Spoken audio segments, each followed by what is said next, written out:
7장. 솔로몬은 자기의 궁을 건축하기 시작하여 그것을 완공하는데 13해가 걸렸다. 그는 레바논 숲을 궁을 지었는데 그 길이는 100자이고 그 너비는 50자이고 그 높이는 30자이다. 백향목 기둥을 4줄로 세우고 그 기둥 위에는 백향목 석가래를 얹었다. 지붕에는 한 줄에 15개씩 모두 45개의 석가래를 대고 백향목 판자로 덮었다. 창틀은 3줄로 되어 있고 그 창문들은 3단으로 되어서 서로 마주보고 있었다. 문과 문설주는 모두 네모난 모양이고 창문은 창문끼리 3줄로 마주보고 있었다. 그는 기둥들을 나란히 세워 주랑을 만들었다. 그것은 길이가 50자이고 너비가 30자인 벽이 없는 복도였다. 주랑 앞에는 현관이 있고 현관 앞에 또 기둥들이 있고 그 기둥들 위에는 차양이 걸려 있었다. 또 그는 옥좌실 곧 재판정을 짓고 그 마루를 모두 백향목으로 깔았다.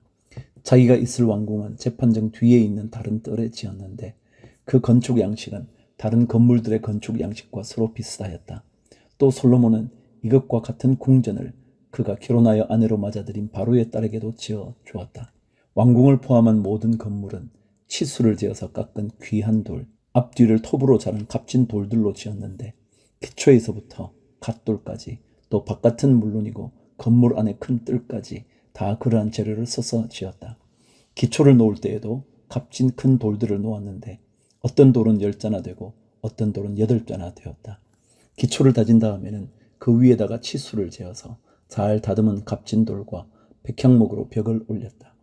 왕궁 뜰의 담이나 주님의 성전 안뜰의 담이나 성전의 어기 현관의 담은 모두 잘 다듬은 돌 3켜와 두꺼운 백향목 판자 1켜를 놓아서 쌓았다.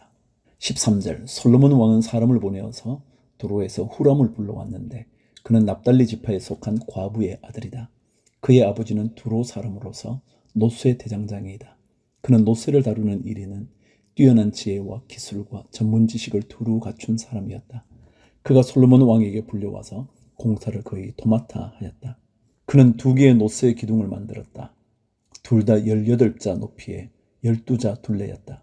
그는 또 그 2 기둥의 꼭대기에 얹어 놓을 2개의 기둥머리를 놋을 녹여 부어서 만들었는데 그 기둥머리는 둘 다 꽃같이 높이가 5자이다. 기둥 꼭대기에 얹은 기둥머리를 장식하려고 바둑판 모양으로 얽은 거물과 사슬 모양의 고리를 각각 7개씩 만들었다. 이렇게 2 기둥을 만들고 나서 기둥 꼭대기에 얹은 기둥머리를 장식하였다. 노쇠로 성류를 만들고 그물에다가 성류를 2줄로 늘어뜨려서 기둥머리를 장식하였다. 기둥 꼭대기에 얹은 기둥머리는 그 높이가 넉 자이다. 나리꽃 모양으로 만들었는데 사슬 장식 위에 둥그렇게 돌출된 부분에다가 얹었다. 기둥머리에는 노쇠로 만든 성류 200개가 둥그렇게 열을 지어 있었다. 다른 기둥머리도 마찬가지였다. 후람은 이렇게 해서 만든 2 기둥을 성전의 현관에다가 세웠다. 오른쪽 기둥을 세우고 그 이름을 야긴이라고 하였고 왼쪽 기둥을 세우고 그 이름을 보아스라고 하였다. 그 다음에는 기둥들의 꼭대기에는 나리꽃 모양으로 만든 기둥머리를 얹었는데 이렇게 해서 후람은 기둥 세우는 일을 마쳤다.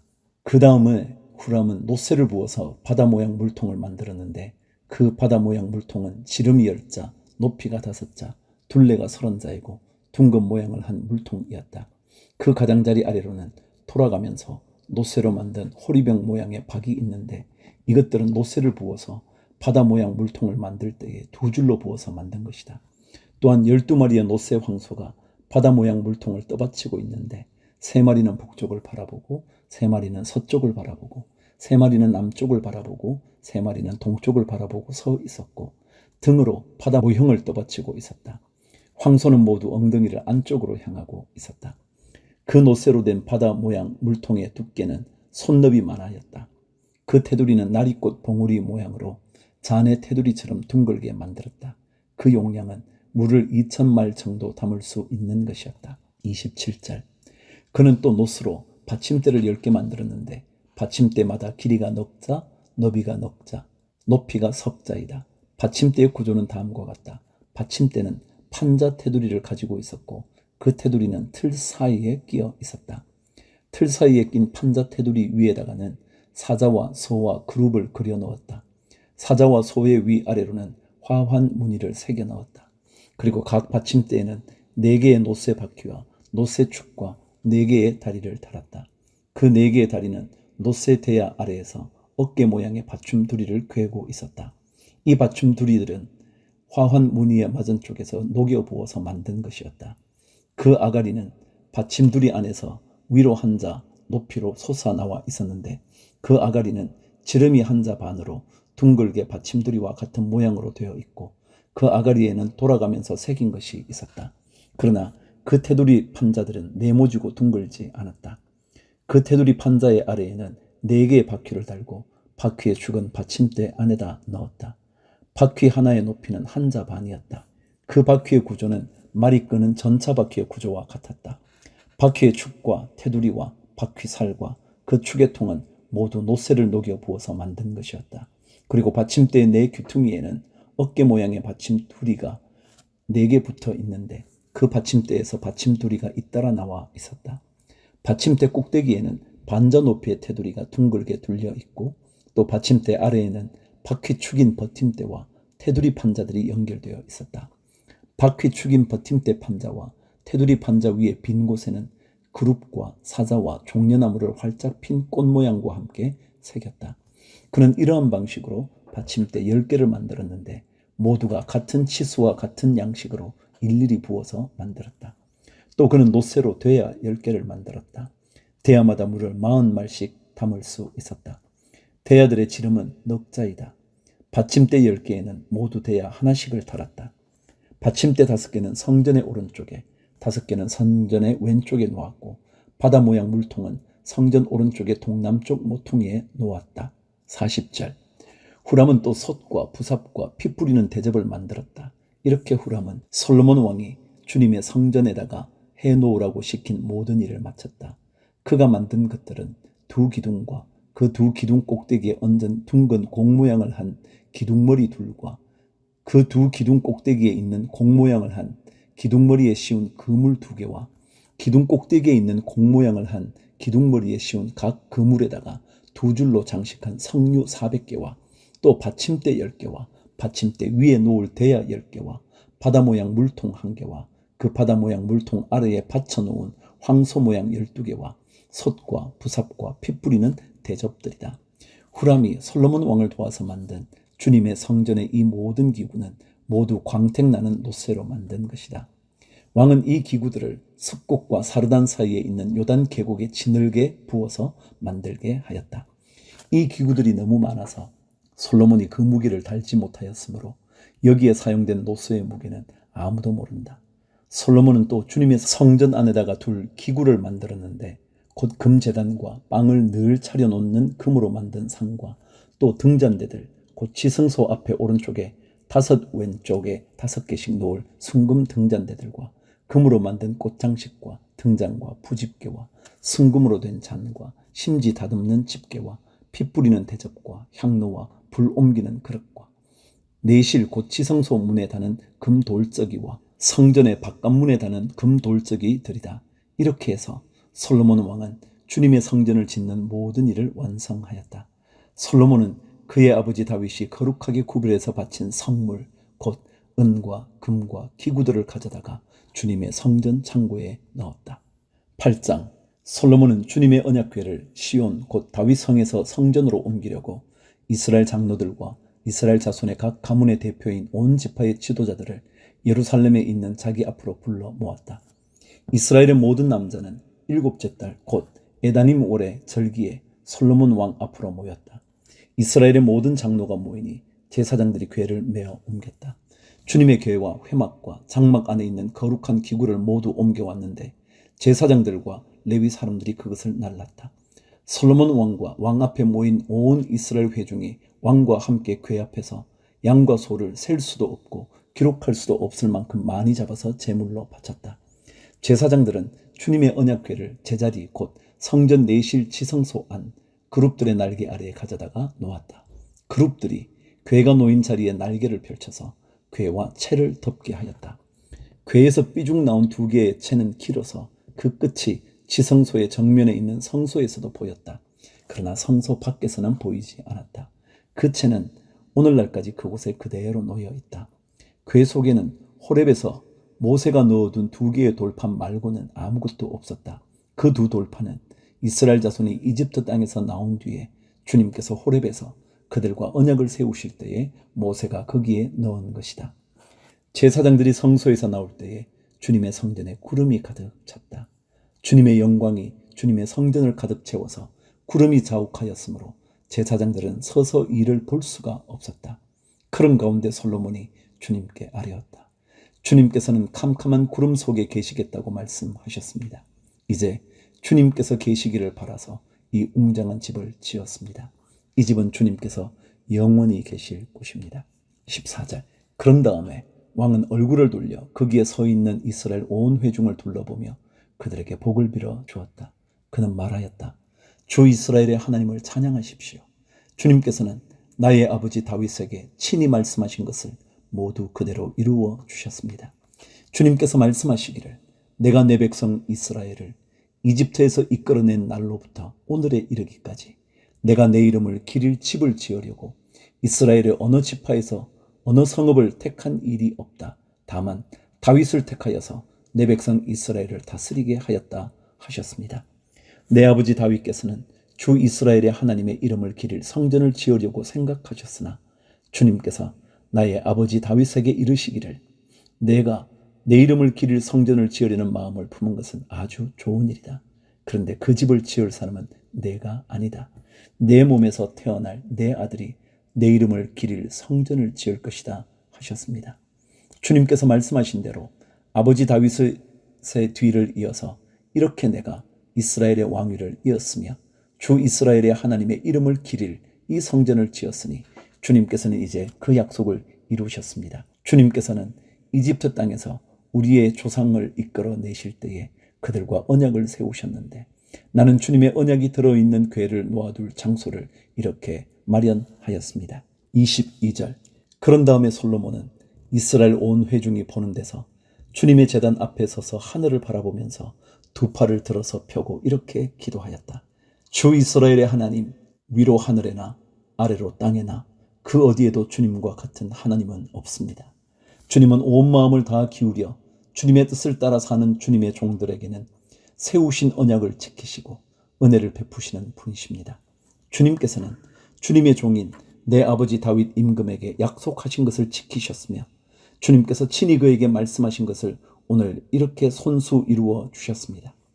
이제 주 이스라엘의 하나님, 주님께서 주님의 종인 내 아버지 다윗 임금에게 말씀하시기를 내 자손이 저마다 길을 삼가서 내가 내 앞에서 살아온 것 같이 그렇게 살면 내 자손 가운데서 이스라엘의 왕위에 앉을 사람이 내 앞에서 끊어지지 않게 하겠다 하고 약속하신 것을 지켜주시기를 바랍니다. 그러므로 이제 이스라엘의 하나님, 주님의 종인 제 아버지 다윗 임금에게 약속하신 말씀을 주님께서 이루어 주시기를 빕니다. 그러나 하나님께서 땅 위에 계시기를 우리가 어찌 바라겠습니까? 저 하늘 위의 하늘이라도 주님을 모시기에 부족할 터인데 제가 지은 이 성전이야 더 말하여 무엇하겠습니까? 그러나 주 나의 하나님, 주님의 종이 드리는 기도와 간구를 돌아보시며 오늘 주님의 종이 주님 앞에서 부르짖으면서 드리는 이 기도를 들어주십시오. 주님께서 밤낮으로 눈을 뜨시고 이 성전을 살펴주십시오. 이곳은 주님께서 내 이름이 거기에 있을 것이다 하고 말씀하신 곳입니다. 주님의 종이 이곳을 바라보면서 기도할 때에 이 종의 기도를 들어주십시오. 그리고 주님의 종인 나와 주님의 백성 이스라엘이 이곳을 바라보며 기도할 때에 그 기도를 들어주십시오. 주님께서 계시는 곳 하늘에서 들으시고 들으시는 대로 용서해 주십시오.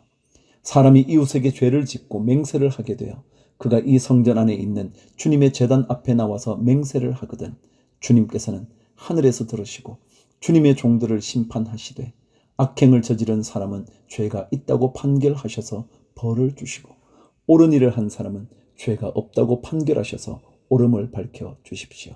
주님의 백성 이스라엘이 주님께 죄를 지어 적에게 패배하였다가도 그들이 뉘우치고 주님께로 돌아와서 주님의 이름을 인정하고 이 성전에서 주님께 빌며 간구하거든 주님께서는 하늘에서 들으시고 주님의 백성 이스라엘의 죄를 용서해 주십시오. 그리고 그들의 조상에게 주신 땅으로 그들을 다시 돌아오게 해 주십시오. 또 그들이 주님께 죄를 지어서 그 벌로 주님께서 하늘을 닫고 비를 내려 주시지 않을 때라도 그들이 이곳을 바라보며 기도하고 주님의 이름을 인정하고 그 죄에서 돌이키거든 주님께서 하늘에서 들으시고 주님의 종들과 주님의 백성 이스라엘의 죄를 용서해 주시고 그들이 살아갈 올바른 길을 그들에게 가르쳐 주시며 주님의 백성에게 유산으로 주신 주님의 땅에 비를 다시 내려 주십시오. 이 땅에서 기근이 들거나 역병이 돌거나 곡식이 시들거나 깐뿌기가 나거나 메뚜기 떼나 누리 떼가 곡식을 갉아먹거나 적들이 이 땅으로 쳐들어와서 성읍들 가운데 어느 하나를 에워싸거나 온갖 재앙이 내리거나 온갖 전염병이 번질 때에 주님의 백성 이스라엘 가운데 어느 한 사람이나 혹은 주님의 백성 전체가 재앙이 닥쳤다는 것을 마음에 깨닫고 이 성전을 바라보며 두 팔을 펴고 간절히 기도하거든 주님께서 계시는 곳 하늘에서 들으시고 판단하셔서 그들을 용서해 주십시오. 주님께서는 각 사람의 마음을 아시니 주님께서 각 사람에게 그 행위대로 갚아 주십시오. 주님만이 모든 사람의 마음을 아십니다. 그렇게 하시면 그들은 주님께서 우리의 조상에게 주신 이 땅 위에서 사는 동안 주님을 경외할 것입니다. 그리고 또 주님의 백성 이스라엘에 속하지 아니한 이방인이라도 주님의 크신 이름을 듣고 먼 곳에서 이리로 오면 그들이야말로 주님의 큰 명성을 듣고 또 주님께서 강한 손과 편팔로 하신 일을 전하여 듣고 이곳으로 와서 이 성전을 바라보면서 기도하거든 주님께서 계시는 곳 하늘에서 들으시고 그 이방인이 주님께 부르짖으며 간구하는 것을 그대로 다 들어주셔서 땅 위에 있는 모든 백성이 주님의 이름을 알게 하시고 주님의 백성 이스라엘처럼 주님을 경외하게 하시며 내가 지은 이 성전이 주님의 이름을 부르는 곳임을 알게 하여 주십시오. 44절 주님의 백성이 적과 싸우려고 전선에 나갈 때에 주님께서 그들을 어느 곳으로 보내시든지 그곳에서 주님께서 선택하신 이 도성과 내가 주님의 이름을 기리려고 지은 성전을 바라보며 그들이 주님께 기도하거든 주님께서는 하늘에서 그들의 기도와 간구를 들으시고 그들의 사정을 살펴보아 주십시오. 죄를 짓지 아니하는 사람은 없습니다. 이 백성이 주님께 죄를 지어서 주님께서 진노하셔서 그들을 원수에게 넘겨주시게 될 때에 멀든지 가깝든지 백성이 원수의 땅으로 사로잡혀 가더라도 그들이 사로잡혀간 그 땅에서라도 마음을 돌이켜 회개하고 그들을 사로잡아간 사람의 땅에서 주님께 자복하여 이르기를 우리가 죄를 지었고 우리가 악행을 저질렀으며 우리가 반역하였습니다 하고 기도하거든 또 그들이 사로잡혀간 원수의 땅에서라도 마음을 다하고 정성을 다하여 주님께 회개하고 주님께서 그들의 조상에게 주신 땅과 주님께서 선택하신 이 도성과 내가 주님의 이름을 기리려고 지은 이 성전을 바라보면서 기도하거든 주님께서 계시는 곳인 하늘에서 그들의 기도와 간구를 들으시고 그들의 사정을 살펴보아 주십시오. 주님께 죄를 지은 주님의 백성을 용서하여 주십시오. 주님을 거역하여 저지른 모든 반역죄까지도 용서하여 주십시오. 그들을 사로잡아간 사람들 앞에서도 불쌍히 여김을 받게 하셔서 사로잡아간 사람들도 그들을 불쌍히 여기게 하여 주십시오. 그들은 주님께서 쇠 용광로와 같은 이집트로부터 이끌어내신 주님의 백성이며 주님의 소유입니다. 종의 간구와 주님의 백성 이스라엘의 간구를 살펴보시고 부르짖을 때마다 응답해 주십시오. 주 하나님, 주님께서 우리 조상을 이집트로부터 이끌어내실 때에 주님의 종 모세를 시켜서 말씀하신 것과 같이 주님께서는 그들을 주님의 소유가 되도록 세상의 모든 백성과 구별하셨습니다.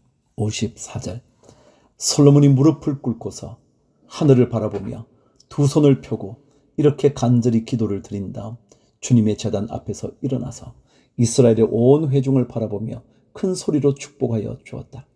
주님께서 말씀하신 대로 그의 백성 이스라엘에게 안식을 주셨으며 그의 종 모세를 시켜서 하신 선한 말씀을 한마디도 빠뜨리지 아니하시고 다 이루어 주셨으니 주님은 찬양을 받으실 분이십니다. 주 우리의 하나님께서 우리의 조상과 함께 계시던 것과 같이 우리와도 함께 계시기를 바랍니다. 주님께서 우리를 버리지도 마시고 포기하지도 마시기를 바랍니다. 우리의 마음을 주님께 기울이게 하셔서 주님께서 지시하신 그 길을 걷게 하시며 주님께서 우리 조상에게 내리신 계명과 법도와 율례를 지키게 하여 주시기를 바랍니다. 오늘 주님 앞에 드린 이 간구와 기도를 주 우리의 하나님께서 낮이나 밤이나 늘 기억해 주시기를 바랍니다. 하나님께서 주님의 종과 주님의 백성 이스라엘에게 날마다 그 형편에 맞게 자비를 베풀어 주시기를 바랍니다. 그렇게 해서 세상의 모든 백성이 주님만이 하나님이시고 다른 신은 없다는 것을 알게 되기를 바랍니다. 그러므로 그의 백성인 여러분도 주 우리의 하나님과 한 마음이 되어서 오늘과 같이 주님의 법대로 걸으며 주님의 계명을 지키기를 바랍니다. 62절. 이렇게 한 다음에 왕 및 왕과 함께 있는 모든 이스라엘 사람이 주님 앞에 제사를 드렸다. 솔로몬은 화목제를 드렸는데 그가 주님의 제사에 드린 것은 소가 22,000마리이고 양이 12만 마리였다. 이와 같이 해서 왕과 이스라엘의 모든 백성이 주님의 성전을 봉헌하였다. 그리고 바로 그날 왕은 주님 앞에 있는 놋제단이 번제물과 곡식제물과 화목제물의 기름기를 담기에는 너무 작았으므로 주님의 성전 앞들 한가운데를 거룩하게 구별하고 거기에서 번제물과 곡식예물과 화목제의 기름기를 드렸다. 그때 솔로몬이 이렇게 절기를 지켰는데 하맛 어귀에서부터 이집트 접경을 흐르는 강에 이르는 넓은 지역에 사는 큰 회중인 온 이스라엘이 그와 함께 주 우리의 하나님 앞에서 이레 동안을 2번씩 열나흘 동안 절기를 지켰다. 둘째 이레가 끝나고 여덟째 되는 날에 그가 백성을 돌려보내니 그들은 왕에게 복을 빌고 주님께서 그의 종 다윗과 그 백성 이스라엘에게 베푸신 온갖 은혜 때문에 진심으로 기뻐하며 흐뭇한 마음으로 각자 자기의 집으로 돌아갔다. 9장. 솔로몬이 주님의 성전과 왕궁 짓는 일과 자기가 이루고 싶어 한 모든 것을 끝마치니 주님께서는 기본에서 나타나신 것과 같이 두 번째로 솔로몬에게 나타나셔서 그에게 말씀하셨다. 내가 나에게 한 기도와 간구를 내가 들었다. 그러므로 나는 내가 내 이름을 영원토록 기리려고 지은 이 성전을 거룩하게 구별하였다. 따라서 내 눈길과 마음이 항상 이곳에 있을 것이다. 너는 내 앞에서 내 아버지 다윗처럼 살아라. 그리하여 내가 내게 명한 것을 실천하고 내가 내게 준 율례와 규례를 온전한 마음으로 올바르게 지켜라. 그리하면 내가 내 아버지 다윗에게 이스라엘의 왕자에 앉을 사람이 그에게서 끊어지지 아니할 것이라고 약속한 대로 이스라엘을 다스리는 내 왕자를 영원히 지켜주겠다. 그러나 너와 내 자손이 나를 따르지 아니하고 등을 돌리거나 내가 내게 일러준 내 계명과 율례를 지키지 아니하고 곁길로 나아가서 다른 신들을 섬겨 그들을 숭배하면 나는 내가 준 그 땅에서 이스라엘을 끊어버릴 것이고 내 이름을 기리도록 거룩하게 구별한 성전을 외면하겠다. 그러면 이스라엘은 모든 민족 사이에서 한낱 속담거리가 되고 웃음거리가 되고 말 것이다. 이 성전이 한때 아무리 존귀하게 여김을 받았다고 하더라도 이곳을 지나가는 사람마다 놀랄 것이고 어찌하여 주님께서 이 땅과 이 성전을 이렇게 되게 하셨을까 하고 탄식할 것이다. 그러면서 그들은 이스라엘 백성이 자기들의 조상을 이집트 땅으로부터 이끌어내신 주 그들의 하나님을 버리고 다른 신들에게 미혹되어 그 신들에게 절하여 그 신들을 섬겼으므로 주님께서 이 온갖 재앙을 그들에게 내리셨다 하고 말할 것이다. 솔로몬은 주님의 성전과 왕궁 이 두 건물을 다 짓는데 20해가 걸렸다. 두로의 히람 왕이 백향목과 잣나무와 금을 솔로몬이 원하는 대로 모두 보내왔으므로 솔로몬 왕은 갈릴리 땅에 있는 성읍 20개를 히람에게 주었다. 히람이 두로에서부터 와서 솔로몬이 그에게 준 성읍을 보았는데 그 성들이 마음에 차지 않아서 나의 형제여 그대가 나에게 준 성읍들이 겨우 이런 것들이요 하고 말하였다. 그래서 오늘날까지 그곳을 가불의 땅이라고 한다. 사실 이 일이 있기 전에 히람이 솔로몬 왕에게 보낸 금액은 금 120달란트나 되었다. 솔로몬 왕이 강제 노역군을 동원할 수밖에 없었던 까닭은 주님의 성전과 자기의 궁전과 밀로 궁과 예루살렘 성벽을 쌓고 하솔과 무깃도와 게셀의 성을 재건하는 데 필요하였기 때문이다. 이집트 왕 바로가 올라와서 게셀을 점령하여 불로 태워버린 일이 있었다. 그는 그 성 안에 살고 있는 가나안 사람들을 살해하고 그 성을 솔로몬의 아내가 된 자기의 딸에게 결혼 지참금으로 주었다. 그래서 솔로몬은 게셀을 재건하였다. 솔로몬은 강제 노역군을 동원하여서 낮은 지대에 있는 벳호론을 재건하였다. 또 바알랏과 유다 광야에 있는 다드모를 세웠다. 그리고 솔로몬은 자기에게 속한 모든 양곡 저장 성읍들과 병거 주둔 성읍들과 기병 주둔 성읍들을 세웠다. 그래서 솔로몬은 예루살렘과 레바논과 그가 다스리는 모든 지역 안에 그가 계획한 것을 다 만들었다. 이스라엘 자손이 아닌 아모리 사람과 헷 사람과 브리스 사람과 히위 사람과 여부스 사람 가운데서 살아남은 백성이 있었다. 솔로몬은 그들을 노예로 삼아서 강제 노역에 동원하였다. 그들은 이스라엘 자손이 다 진멸할 수 없어서 그 땅에 그대로 남겨둔 백성들이었다. 그래서 그들은 오늘날까지도 노예로 남아있다. 그러나 솔로몬은 이스라엘 사람 가운데서는 어느 누구도 노예로 삼지 않았다. 이스라엘 사람은 군인, 신하, 군사령관, 관리, 병거대 지휘관, 기병대원이 되었다. 솔로몬의 일을 지휘한 관리 책임자들은 550명이다. 그들은 작업장에서 일하는 백성을 감독하는 사람들이다. 바로의 딸은 다윗성에서 올라와서 솔로몬이 지어준 자기의 궁으로 갔다. 그때에 솔로몬이 밀로 궁을 완공하였다. 솔로몬은 한 해에 3번씩 주님의 제단에서 번제물과 화목제물을 드리고 또 주님 앞에서 분향하였다. 이렇게 그는 성전 짓는 일을 완수하였다. 솔로몬 왕은 또 에돔 땅 홍해변 엘롯 근방에 있는 에시온 게벨에서 배를 만들었다. 히람은 자기 신하 가운데서 바다를 잘 아는 뱃사람들을 보내서 솔로몬의 신하들을 돕게 하였다. 그들이 오빌에 이르러 거기서 420달란트의 금을 솔로몬 왕에게로 가져왔다. 열왕기상 10장 말씀부터 시작하겠습니다. 스바 여왕이 주님의 이름 때문에 유명해진 솔로몬의 명성을 듣고서 여러 가지 어려운 질문으로 시험해 보려고 솔로몬을 찾아왔다. 여왕은 수많은 수행원을 데리고 또 여러 가지 향료와 많은 금과 보석을 낙타에 싣고 예루살렘으로 왔다. 그는 솔로몬에게 이르러서 마음속에 품고 있던 온갖 것을 다 물어보았다. 솔로몬은 여왕이 묻는 온갖 물음에 척척 대답하였다. 솔로몬이 몰라서 여왕에게 대답하지 못한 것은 하나도 없었다.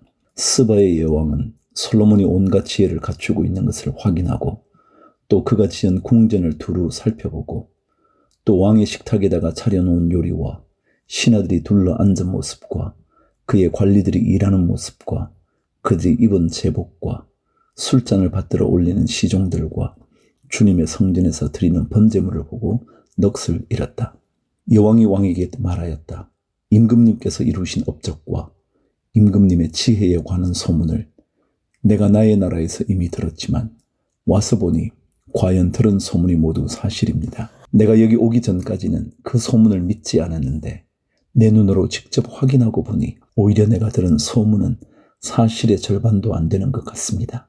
임금님께서는 내가 들은 소문보다 지혜와 복이 훨씬 더 많습니다. 임금님의 백성은 참으로 행복한 사람들입니다. 임금님 앞에 서서 늘 임금님의 지혜를 배우는 임금님의 신하들 또한 참으로 행복하다고 하지 아니할 수 없습니다. 임금님의 주 하나님께 찬양을 돌립니다.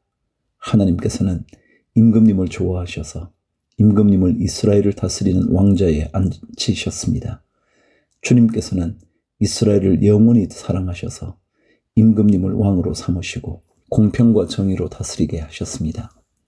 그런 다음에 여왕은 금 120달란트와 아주 많은 향료와 보석을 왕에게 선사하였다. 솔로몬 왕은 스바 여왕에게서 받은 것처럼 많은 향료를 어느 누구에게서도 다시는 더 받아본 일이 없다. 오빌에서부터 금을 싣고 온 히람의 배들은 대단히 많은 백단목과 보석을 가지고 왔는데 왕은 이 백단목으로 주님의 성전과 왕궁의 계단을 만들고 합창단원이 쓸 수금과 하프를 만들었다. 이와 같은 백향목은 전에도 들여온 일이 없고 오늘까지도 이런 나무는 본 일이 없다. 솔로몬 왕은 스바의 여왕에게 왕의 관례에 따라 답례물을 중갑받게도 그 여왕이 요구하는 대로 가지고 싶어하는 것은 모두 주었다. 여왕은 신하들과 함께 자기 나라로 돌아갔다. 해마다 솔로몬에게 들어오는 금은 그 무게가 666달란트였다.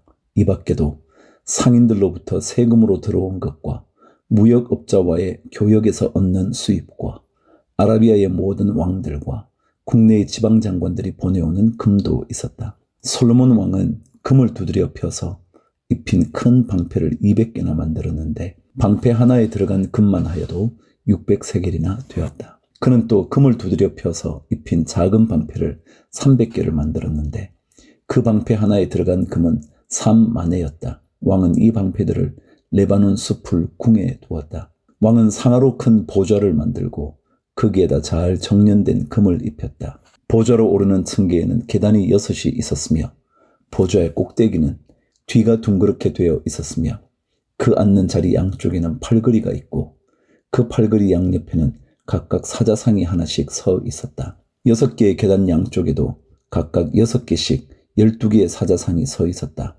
일찍이 어느 나라에서도 이렇게는 만들지 못하였다. 솔로몬 왕이 마시는 데 쓰는 모든 그릇은 금으로 되어 있었고 레바논 숲을 궁에 있는 그릇도 모두 순금이며 은으로 된 것은 하나도 없었다. 솔로몬 시대에는 은은 귀금속 축에 들지도 못하였다. 왕은 다시스 배를 바다에 띄우고 히람의 배와 함께 해상 무역을 하게 하였다. 새해마다 한 번씩 다시스의 배가 금과 은과 상아와 원숭이와 공작새들을 실어 오고는 하였다. 솔로몬 왕은 재산에 있어서나 지혜에 있어서나 이 세상의 그 어느 왕보다 훨씬 뛰어났다. 그래서 온 세계 사람은 모두 솔로몬을 직접 만나서 하나님께서 그의 마음에 넣어주신 지혜의 말을 들으려고 하였다. 그래서 그들은 각각 은그릇과 금그릇과 옷과 갑옷과 향료와 말과 노새를 예물로 가지고 왔는데 해마다 이런 사람의 방문이 그치지 않았다. 솔로몬이 병거와 기병을 모으니 병거가 1400대, 기병이 12,000명에 이르렀다. 솔로몬은 그들을 병거 주둔 성과 왕이 있는 예루살렘에다가 나누어서 배치하였다. 왕 덕분에 예루살렘에는 은이 돌처럼 흔하였고 백향목은 세펠라 평원지대의 뽕나무만큼이나 많았다. 솔로몬은 말을 이집트와 구에로부터 수입하였는데 왕실 무역상을 시켜서 구에에서 사들였다. 병거는 이집트에서 한 대에 은 600세겔을 그리고 말은 한 필에 은 150세겔을 주고 들여와서 그것을 해쪽 속의 모든 왕과 시리아 왕들에게 되팔기도 하였다. 11장. 솔로몬 왕은 외국 여자들을 좋아하였다. 이집트의 바로의 딸 말고도 모압 사람과 암몬 사람과 에돔 사람과 시돈 사람과 헷 사람에게서 많은 외국 여자를 후궁으로 맞아 들였다. 주님께서 일찍이 이 여러 민족을 두고 이스라엘 자손에게 경고하신 일이 있다. 너희는 그들과 결혼을 하고자 해서도 안 되고 그들이 청혼하여 오더라도 받아들여서는 안 된다. 분명히 그들은 너희의 마음을 그들이 믿는 신에게로 기울어지게 할 것이다 하고 말씀하셨다. 그런데도 솔로몬은 외국 여자들을 좋아하였으므로 마음을 돌리지 못하였다. 그는 자그마치 700명의 후궁과 300명의 첩을 두었는데 그 아내들이 그의 마음을 사로잡았다. 솔로몬이 늙으니 그 아내들이 솔로몬을 꾀어서 다른 신들을 따르게 하였다. 그래서 솔로몬은 자기의 주 하나님께 그의 아버지 다윗만큼은 완전하지 못하였다. 솔로몬이 시돈 사람의 여신 아스다롯과 암몬 사람의 우상 밀곰을 따라가서 주님 앞에서 악행을 하였다. 그의 아버지 다윗은 주님께 충성을 다하였으나 솔로몬은 그러하지 못하였다. 솔로몬은 예루살렘 동쪽 산에 모압의 혐오스러운 우상 그모스를 섬기는 산당을 짓고 암몬 자손의 혐오스러운 우상 몰렉을 섬기는 산당도 지었는데 그는 그의 외국인 아내들이 하자는 대로 그들의 신들에게 향을 피우며 제사를 지냈다. 이와 같이 솔로몬의 마음이 주 이스라엘의 하나님을 떠났으므로 주님께서 솔로몬에게 진노하셨다. 주님께서는 2번씩이나 솔로몬에게 나타나셔서 다른 신들을 따라가지 말라고 당부하셨지만 솔로몬은 주님께서 하신 말씀에 순종하지 않았다. 그러므로 주님께서 솔로몬에게 이렇게 말씀하셨다. 내가 이러한 일을 하였고 내 언약과 내가 너에게 명령한 내 법규를 지키지 아니하였으니 내가 반드시 내게서 왕국을 떼어서 내 신하에게 주겠다. 다만 내가 사는 날 동안에는 내 아버지 다윗을 보아서 그렇게 하지 않겠지만 내 아들 때에 이르러서는 내가 이 나라를 갈라 놓겠다. 그러나 이 나라를 갈라서 다 남에게 내주지는 않고 나의 종 다윗과 내가 선택한 예루살렘을 생각해서 한 지파만은 내 아들에게 주겠다. 14절. 이렇게 해서 주님께서는 에돔 출신으로 에돔에 살고 있는 왕손 하닷을 일으키셔서 솔로몬의 대적이 되게 하셨다. 전에 다윗이 에돔에 있을 때에 군사령관 요압 장군이 살해당한 사람들을 묻으려고 그곳으로 내려갔다가 에돔에 있는 모든 남자를 다 쳐 죽인 일이 있다. 요압은 온 이스라엘 사람과 함께 에돔에 있는 모든 남자를 다 진멸할 때까지 6달 동안 거기에 머물러 있었다. 그러나 하닷은 자기 아버지의 신하이던 에돔 사람들을 데리고서 이집트로 도망하였다. 그때의 하닷은 아직 어린 소년이었다. 그들은 미디안에서 출발하여 바란에 이르렀고 그곳에서 장정 몇 사람을 데리고 이집트로 내려가서 이집트 왕 바로에게로 갔다. 이집트 왕 바로는 그에게 집과 얼마만큼의 음식을 내주고 땅도 주었다.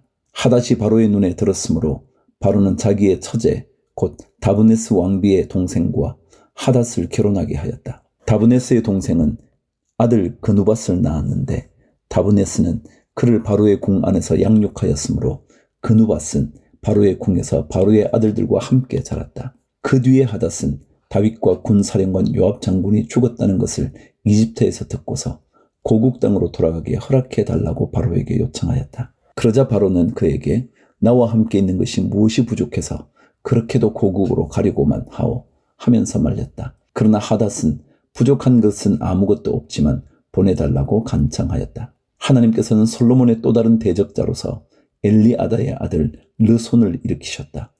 그는 자기가 섬기던 소바 왕 하닷 에셀에게서 도망한 사람이다. 다윗이 소바 사람들을 죽일 때에 그는 사람들을 모으고 그 모은 무리의 두목이 되어서 다마스쿠스로 가서 살다가 마침내 다마스쿠스를 다스리는 왕이 되었다. 르손은 솔로몬 일생 동안에 이스라엘의 대적자가 되었다.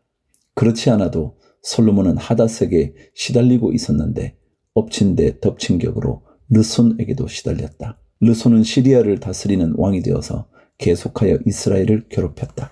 26절 느밧의 아들 여로보암은 에브라임족의 스레다 사람으로서 한동안은 솔로몬의 신하였다. 이 사람까지도 솔로몬 왕에게 반기를 들어서 대적하였다. 그의 어머니는 과부 스루아이다. 그가 왕에게 반기를 든 사정은 이러하다. 솔로몬이 밀로를 건축하고 그의 아버지 다윗 성에 갈라진 성벽 틈을 수리할 때이다. 그 사람 여로보암은 능력이 있는 용사였다. 솔로몬은 이 젊은이가 일 처리하는 것을 보고는 그에게 요셉 가문의 부역을 감동하게 하였다. 그 무렵에 여로보암이 예루살렘에서 나아오다가 길에서 실로의 아히야 예언자와 마주쳤다. 아히야는 새 옷을 걸치고 있었고 들에는 그들 둘만 있었는데 아히야는 그가 입고 있는 새 옷을 찢어서 12조각을 내고 여로보암에게 말하였다. 10조각은 그대가 가지십시오. 주 이스라엘의 하나님께서 그대에게 이렇게 말씀하셨습니다. 자, 내가 솔로몬의 왕국을 찢어서 10지파를 너에게 준다.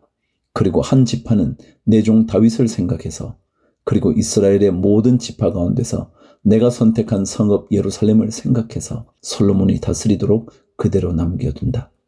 솔로몬은 나를 버리고 시돈 사람의 여신인 아스다롯과 모압의 신 그모스와 암몬 자손의 신 밀곰에게 절하며 그의 아버지 다윗과는 달리 내 앞에서 바르게 살지도 않고 법도와 율례를 지키지도 않았지만 내가 택한 나의 종 다윗이 내 명령과 법규를 지킨 것을 생각해서 솔로몬이 살아있는 동안에는 그 온 왕국을 그의 손에서 빼앗지 아니하고 그가 계속해서 통치하도록 할 것이다.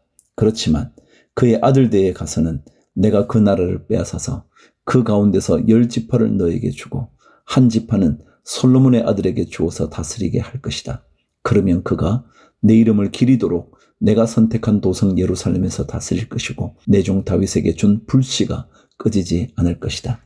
여로보암아, 내가 너를 이스라엘의 왕으로 삼겠다. 너는 내가 원하는 모든 지역을 다스릴 것이다. 내가 나의 종 다윗이 한 것과 같이 내가 명령한 모든 것을 따르고 내가 가르친 대로 살며 내 율례와 명령을 지켜서 내가 보는 앞에서 바르게 살면 내가 너와 함께 있을 것이며 내가 다윗 왕조를 견고하게 세운 것 같이 내 왕조도 견고하게 세워서 이스라엘을 너에게 맡기겠다. 솔로몬이 지은 죄 때문에 내가 다윗 자손에게 이러한 형벌을 줄 것이지만 항상 그러하지는 않을 것이다. 솔로몬이 여로보암을 죽이려고 하니 여로보암은 일어나서 이집트 왕 시삭에게로 도망하여 솔로몬이 죽을 때까지 이집트에 머물러 있었다. 솔로몬의 나머지 행적과 그가 한 모든 일과 그의 지혜는 모두 솔로몬 왕의 실록에 기록되어 있다. 솔로몬은 예루살렘에서 40년 동안 온 이스라엘을 다스렸다. 솔로몬은 죽어서 그의 아버지 다윗의 성에 묻혔다. 그의 아들 르호보암이 그의 뒤를 이어 왕이 되었다. 12장. 온 이스라엘이 르호보암을 왕으로 세우려고 세겜에 모였으므로 르호보암도 세겜으로 갔다. 느밧의 아들 여로보암도 이 소문을 들었다. 그때 그는 솔로몬 왕을 피하여 이집트로 가서 있었다. 이집트에서 사람들이 여로보암을 불러내니 그가 이스라엘의 모든 회중과 함께 르호보암에게로 가서 이렇게 말하였다. 임금님의 아버지께서는 우리에게 무거운 멍에를 메우셨습니다. 이제 임금님께서는 임금님의 아버지께서 우리에게 지워주신 중노동과 그가 우리에게 메워주신 이 무거운 멍에를 가볍게 해 주십시오. 그러면 우리가 임금님을 섬기겠습니다. 르호보암이 그들에게 말하였다. 돌아갔다가 사흘 뒤에 나에게로 다시 오도록 하시오. 이 말을 듣고서 백성들은 돌아갔다. 르호보암 왕은 부왕 솔로몬이 살아있을 때에 부왕을 섬긴 원로들과 상의하였다. 이 백성에게 어떤 대답을 해야 할지 경들의 충고를 듣고 싶소. 그들은 르호보암에게 이렇게 대답하였다. 임금님께서 이 백성의 종이 되셔서 그들을 섬기려고 하시면 또 그들이 요구한 것을 들어주시겠다고 좋은 말로 대답해 주시면 이 백성은 평생 임금님의 종이 될 것입니다. 원로들이 이렇게 충고하였지만 그는 원로들의 충고를 무시하고 자기와 함께 자란 자기를 받드는 젊은 신하들과 의논하면서 그들에게 물었다. 백성들이 나에게 부왕께서 메워주신 멍에를 가볍게 하여 달라고 요청하고 있어. 이 백성에게 내가 어떤 말로 대답하여야 할지 그대들의 충고를 듣고 싶소. 왕과 함께 자란 젊은 신하들이 그에게 말하였다. 이 백성은 임금님의 아버지께서 그들에게 메우신 무거운 멍에를 가볍게 해달라고 임금님께 요청하였습니다. 그러나 임금님께서는 이 백성에게 이렇게 말씀하십시오. 내 새끼 손가락 하나가 내 아버지의 허리보다 굵다. 내 아버지가 너희에게 무거운 멍에를 메웠다. 그러나 나는 이제 너희에게 그것보다 더 무거운 멍에를 메우겠다. 내 아버지는 너희를 가죽 채찍으로 매질하였지만 나는 너희를 쇠 채찍으로 치겠다 하고 말씀하십시오. 왕이 백성에게 사흘 뒤에 다시 오라고 하였으므로 여로보암과 온 백성은 사흘째 되는 날에 르호보암 앞에 나왔다. 왕은 원로들의 충고는 무시하고 백성에게 가혹한 말로 대답하였다. 그는 젊은이들의 충고대로 백성에게 말하였다. 내 아버지가 당신들에게 무거운 멍에를 메웠소. 그러나 나는 이제 그것보다 더 무거운 멍에를 당신들에게 메우겠소. 내 아버지는 당신들을 가죽 채찍으로 매질하였지만 나는 당신들을 쇠 채찍으로 치겠소. 왕이 이렇게 백성의 요구를 들어주지 않은 것은 주님께서 일을 그렇게 뒤틀리게 하셨기 때문이다. 이것은 주님께서 실로 사람 아히야를 시켜서 느밧의 아들 여로보암에게 하신 말씀을 이루시려는 것이었다. 온 이스라엘은 왕이 자기들의 요구를 전혀 듣지 않는 것을 보고 왕에게 외쳤다. 우리가 다윗에게서 받을 몫이 무엇인가? 이새의 아들에게서는 받을 유산이 없다. 이스라엘아, 저마다 자기의 장막으로 돌아가라. 다윗아, 이제 너는 내 집안이나 돌보아라.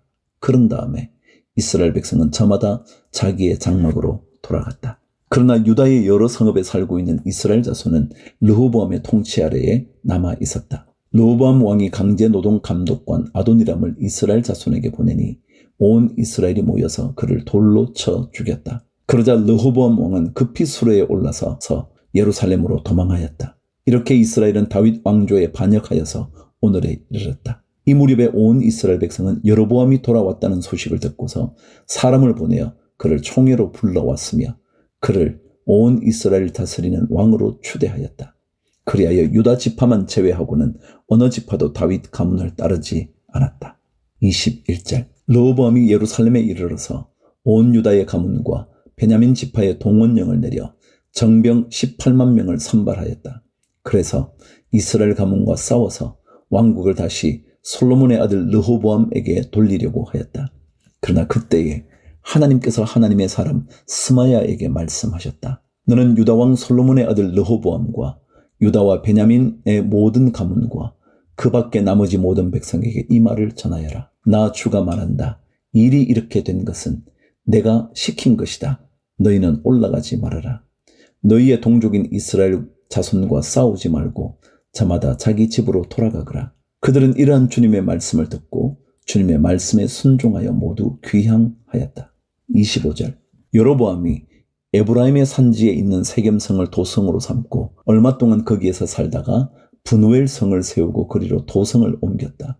그런데 여로보암의 마음에 잘못하면 왕국이 다시 다윗 가문으로 돌아갈지도 모른다는 생각이 들었다. 이 백성이 예루살렘에 있는 주님의 성전으로 제사를 드리려고 올라갔다가 그들의 마음이 그들의 옛 주인인 유다왕 르호보암에게로 돌아가게 되는 날이면 그들이 자기를 줄이고 유다왕 르호보암에게 돌아갈지도 모른다는 생각이 들었다. 왕은 궁리를 한 끝에 금송아지상 2개를 만들었다.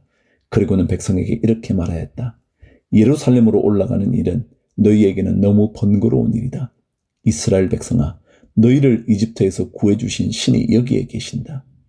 그리고 그는 금송아지 상 2개를 하나는 베델에 두고 다른 하나는 단에 두었다. 그런데 이 일은 이스라엘 안에서 죄가 되었다. 백성들은 저 멀리 단까지 가서 거기에 있는 그 한 송아지를 섬겼다. 여로보암은 또 여러 높은 곳에 산당들을 짓고 레위 자손이 아닌 일반 백성 가운데서 제사장을 임명하여 세웠다.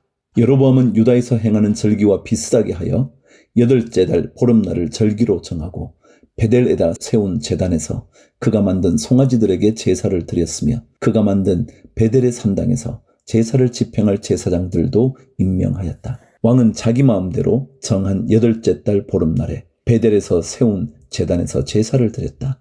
그는 이스라엘 자손이 지켜야 할 절기를 이렇게 제정하고 자기도 그 제단에 분향을 하려고 올라갔다.